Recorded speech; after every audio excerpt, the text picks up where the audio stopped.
E aí, torcedor tricolor? Estamos de volta com um vídeo exclusivo e notícias em primeira mão.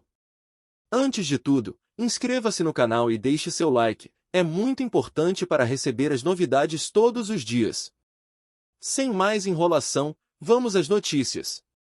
O ambiente nos vestiários do Fluminense após o jogo contra o Vasco, pela 10ª rodada do Campeonato Brasileiro de 2025, estava carregado. Renato Gaúcho, visivelmente irritado, não poupou palavras ao expressar sua insatisfação com a atuação da equipe. A declaração "não joga mais comigo" ecoou pelos corredores do estádio, deixando claro que mudanças drásticas estavam por vir. A tensão era palpável. Jogadores evitavam contato visual, conscientes de que o técnico estava no limite. Renato, conhecido por sua paixão e exigência, não aceitava menos do que o máximo empenho de seus comandados. O empate manteve o Fluminense na 7ª posição da tabela, com 14 pontos em 9 jogos, um desempenho considerado abaixo das expectativas para um clube de sua tradição. A pressão por resultados positivos aumentava a cada rodada, e a paciência de Renato parecia esgotada. Nos bastidores, especulava-se sobre quem seria o alvo da ira do treinador. Alguns apontavam para jogadores que não vinham correspondendo em campo, enquanto outros acreditavam que a declaração era um aviso geral para todo o elenco. Renato Gaúcho, em sua 7ª passagem pelo clube, não era estranho a momentos de crise. Sua experiência e liderança já haviam sido cruciais em outras ocasiões, mas desta vez, a situação parecia mais delicada. A diretoria, ciente da importância de manter a estabilidade, buscava entender a profundidade do problema. Reuniões emergenciais foram convocadas para discutir possíveis soluções e evitar que a situação saísse do controle. A torcida, sempre apaixonada, dividia-se entre apoiar o técnico e questionar suas decisões. As redes sociais fervilhavam com debates acalorados sobre o futuro do time e as medidas que deveriam ser tomadas. Enquanto isso, os jogadores se preparavam para o próximo desafio, conscientes de que cada partida seria uma oportunidade para reconquistar a confiança do treinador e da torcida. A pressão era enorme, mas também era uma chance de redenção. Renato, por sua vez, analisava cuidadosamente suas opções. Sabia que mudanças precisavam ser feitas, mas também entendia a importância de manter a coesão do grupo. Seu desafio era encontrar o equilíbrio entre disciplina e motivação. A declaração polêmica serviu como um ponto de inflexão. Era o momento de separar os comprometidos dos que não estavam à altura das exigências do clube. Renato estava determinado a moldar um time que refletisse sua visão e valores. A imprensa acompanhava cada movimento, buscando pistas sobre as próximas decisões do técnico.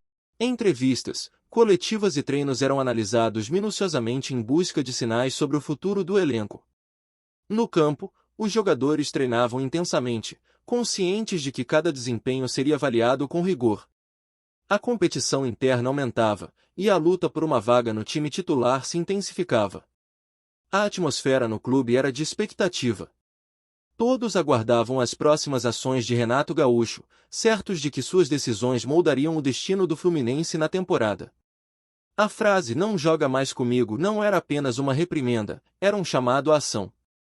Renato deixava claro que apenas os comprometidos teriam espaço em sua equipe. O Fluminense, sob a liderança de Renato Gaúcho, enfrentava um momento decisivo. A resposta a essa crise definiria não apenas a temporada, mas também o legado do técnico em sua 7ª passagem pelo clube. A repercussão da frase explosiva de Renato Gaúcho ainda reverberava no ambiente tricolor no dia seguinte. Nos corredores das Laranjeiras, o clima era de incerteza e inquietação. Jogadores e funcionários comentavam em voz baixa, tentando adivinhar o destino daquele que, nas palavras do treinador, não vestiria mais a camisa do clube sob sua gestão. O mistério alimentava especulações de todos os lados, e os olhos da imprensa permaneciam atentos a qualquer movimento vindo de dentro do clube. O nome mais citado entre os bastidores era o de um meio-campista que já vinha acumulando atuações apagadas e episódios de indisciplina nos treinos.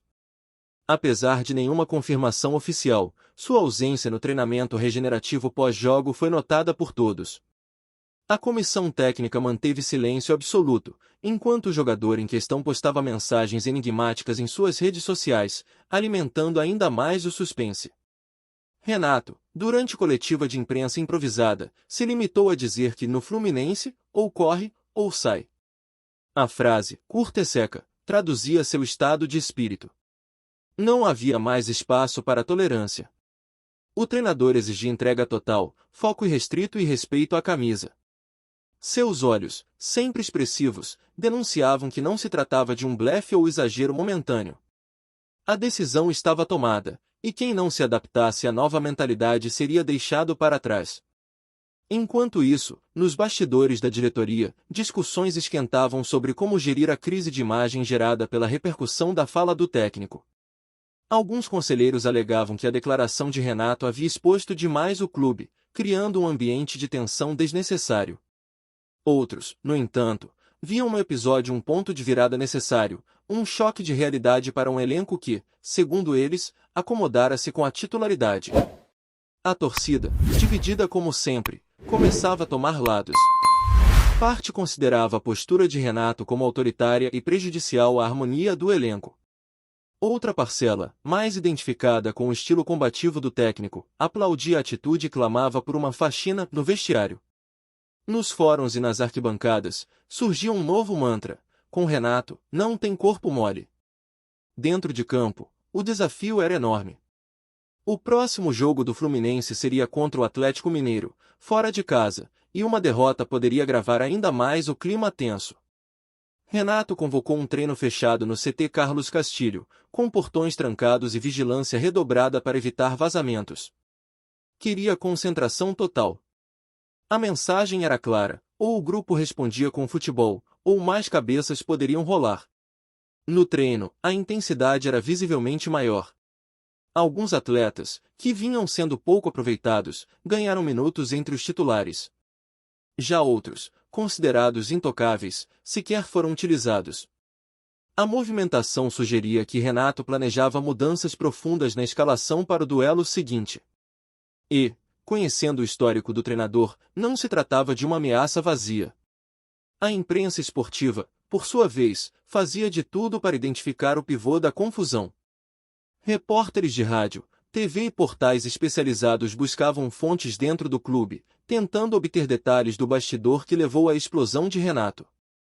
Surgiram boatos de que a briga nos vestiários teria começado por causa de uma atitude de desrespeito durante o intervalo do jogo contra o Juventude. Nada confirmado, mas a narrativa ganhava força a cada hora. A grande verdade é que Renato Gaúcho parecia determinado a transformar o Fluminense. Não aceitava mais desculpas, nem se contentava com empates mornos ou atuações abaixo do esperado. O técnico queria um time vibrante, competitivo, que brigasse por cada centímetro do campo, e se não o conseguisse com aquele elenco, que fosse feita a reformulação, custasse o que custasse. Os jogadores pareciam ter entendido o recado. No treino seguinte, a postura foi outra. Muitos atletas se apresentaram antes do horário, buscando mostrar comprometimento. Alguns líderes do grupo se reuniram com o técnico, numa tentativa de acalmar os ânimos e retomar a unidade. Renato ouviu, mas manteve o tom firme: quem quiser seguir comigo, vai ter que mostrar dentro do campo. No vestiário, o silêncio deu lugar à introspecção. Cada atleta agora carregava o peso de uma cobrança explícita. As brincadeiras diminuíram, as risadas desapareceram. O foco era absoluto. O jogo contra o Atlético passou a ser tratado como uma final. Não por sua posição na tabela, mas porque ali se definiria o espírito do Fluminense para o restante da temporada. A semana seguiu tensa, mas produtiva. Renato, ao seu estilo, conversava pouco, mas observava tudo. Cada gesto, cada corrida, cada dividida.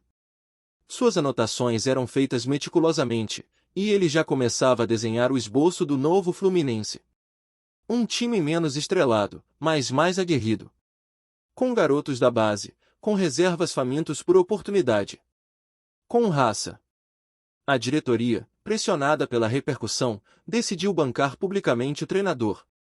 Em nota oficial, afirmou que confiava no projeto de Renato Gaúcho e que lhe daria carta branca para realizar as mudanças que julgasse necessárias.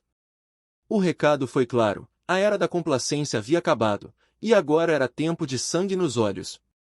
Na véspera do jogo, a lista de relacionados trouxe mais uma surpresa. O nome do jogador envolvido na polêmica não constava. Oficialmente, alegou-se questões internas. Mas todos sabiam o real motivo. Renato cumpria sua palavra. E o Fluminense dava seus primeiros passos rumo a um novo ciclo, mais duro, mais exigente, mais ambicioso. Olá, torcedor tricolor! Antes de continuarmos, já te convidamos para se inscrever no canal Fluminense em Foco e deixar seu like, assim você fica por dentro de todas as novidades do Flusão de forma exclusiva. Bora continuar! O dia do jogo chegou, e o Fluminense entrou em campo com uma postura completamente diferente. Logo nos primeiros minutos, já se percebia um time mais intenso, combativo, disposto a provar seu valor não só ao técnico, mas à torcida e a si mesmo. Cada dividida era celebrada como um gol. Cada carrinho, uma afirmação de pertencimento. Renato, à beira do campo, observava em silêncio, braços cruzados, mas com o olhar atento de quem já começava a enxergar o reflexo de sua exigência nos atletas. A partida terminou empatada em 2-2, mas o resultado foi o que menos importou. O que se via ali era um grupo transformado, um elenco que, embora ainda em reconstrução, mostrava sinais claros de que estava disposto a seguir a cartilha do seu comandante. Ao apito final, Renato se reuniu brevemente com os jogadores ainda no gramado. Não sorriu. Apenas acenou com a cabeça. Era sua forma de dizer que estavam no caminho certo, mas que ainda havia muito a evoluir. Na coletiva pós-jogo, o técnico foi direto: hoje vi um time com alma. Não vencemos, mas mostramos atitude. E é isso que eu quero no Fluminense. Quem não entender isso, vai continuar ouvindo o que falei, não joga mais comigo.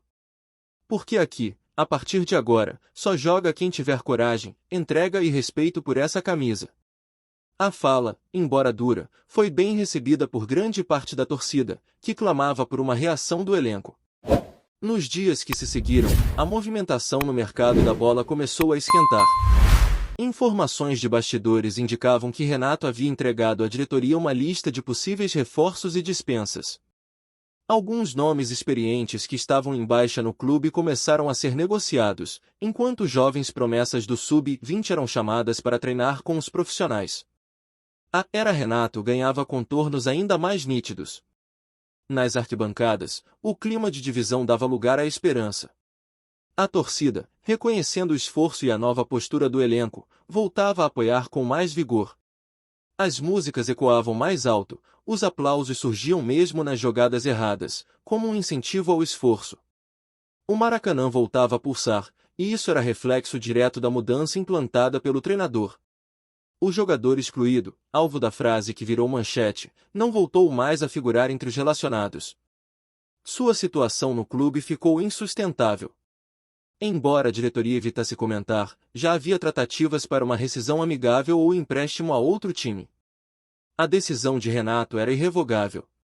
E dentro do elenco, a mensagem foi compreendida com clareza: qualquer um poderia ser o próximo, se não respeitasse o padrão de entrega exigido.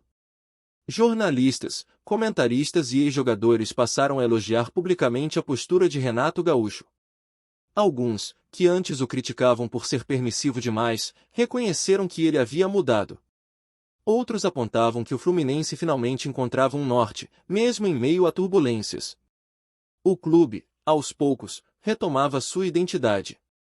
Nas semanas seguintes, os resultados começaram a aparecer. O Fluminense emplacou uma sequência de vitórias importantes e escalou posições na tabela. A defesa se tornou mais sólida, o meio-campo mais criativo, e o ataque, ainda que com limitações, mostrava intensidade e vontade. O trabalho, ainda em fase de construção, já dava sinais promissores. Renato, ao seu estilo, seguiu cobrando, lapidando, desafiando seus atletas diariamente. E ao mesmo tempo em que impunha respeito, reconquistava a confiança dos torcedores. O Fluminense ganhava, sim, mas acima de tudo, ganhava com dignidade, suor e entrega, valores que o técnico sempre defendeu em sua carreira. Ao fim do primeiro turno do Brasileirão, o tricolor já figurava entre os 5 primeiros colocados, surpreendendo até os mais pessimistas. A imprensa, que antes apostava em crise, agora falava em renascimento. Tudo isso começara com uma frase dita no calor dos vestiários, que, longe de destruir, acabou por reconstruir um novo espírito dentro do clube. Não joga mais comigo virou mais do que uma bronca. Virou um marco. Um divisor de águas. A partir dali, o Fluminense de Renato Gaúcho deixava de ser apenas mais um no campeonato para se tornar um time com alma, com identidade, principalmente, com fome de conquistas. E a torcida, agora em sintonia com seu comandante, sonhava alto. Trazemos notícias atualizadas do Flusão todos os dias. Inscreva-se no nosso canal e dê um like para continuar recebendo notícias exclusivas. Compartilhe também a sua opinião sobre essa notícia nos comentários, isso é muito importante para o Fluminense. Até o próximo vídeo.